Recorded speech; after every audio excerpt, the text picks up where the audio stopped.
Hello, I'm Scott Rill, author of the Journey to Freedom series and founder of Restore Small Groups. And this week's Moment of Hope is about self-compassion and gentleness. You know, I think that I just had a workshop last week with Dr. Kurt Thompson, author of Anatomy of the Soul and the Soul of Shame, two of my favorite books I've ever read. Dr. Thompson is a psychiatrist and just a very spiritual man. And the message that I heard throughout the whole day was this: how important this relationship is that we have with ourselves, with others, and with God. And if you think about that kind of the Trinity of that, God the Father and the Holy Ghost, and then also the Trinity of our relationship with ourselves, with God, and with others. There's something about the Trinity that's really important for me as I look at why it's so important that I have a healthy relationship with myself, with God, and with other people. But I think that what I heard Dr. Thompson saying is the same thing that I feel this message is, that if I don't have a healthy, loving relationship with me, it's really even hard to have a relationship with God, and especially it's going to be difficult to have one with others. It's really hard to give away what we don't have, because otherwise we're just manufacturing something that's not authentic.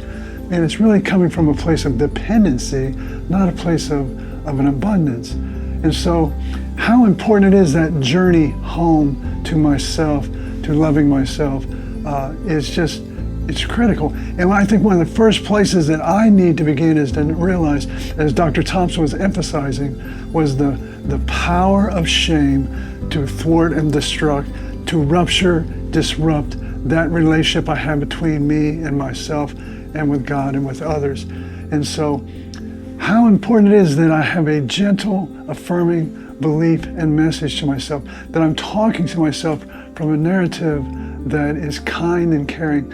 And so I know that I have flaws, I know that I have mistakes, I know I have weaknesses, and they're going to reveal themselves. I was in a staff meeting today, and we were looking at the calendar, and I was like, this calendar just isn't working for me. How am I not getting these messages? And it turns out that I was looking at March of 2021. I was just a few years back. And so we all laughed. And you know, I could have just berated myself. How can you be that stupid, Scott? How can you be looking at a calendar from 3 years ago? But instead, we laughed about it, and I laughed at it. And so laughing at ourselves, having a sense of humor, but being gentle and having a kind and compassionate message to ourselves, I think is the beginning of us having this love of self. Because I'm just telling you, if I can't fall in love with me, if I don't love the man that I am, the person that I am, with all of his mistakes, all of his weaknesses, all sorts, but know that there's also a lot of really good things about me that make me unique, that bring a special light to the world. Kindness and caring of myself is where it all begins. And so pay attention this week, every day, what you're saying to yourself, what you're communicating to yourself, and what you believe about yourself.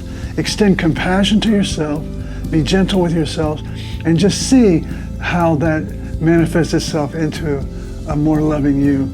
And the more loving you are towards you, the more love you'll have for God, and the more love you'll have for others. And that's how we become really a light in the world. So God bless you, and have a good week. And remember, we're better together, and stay on the path.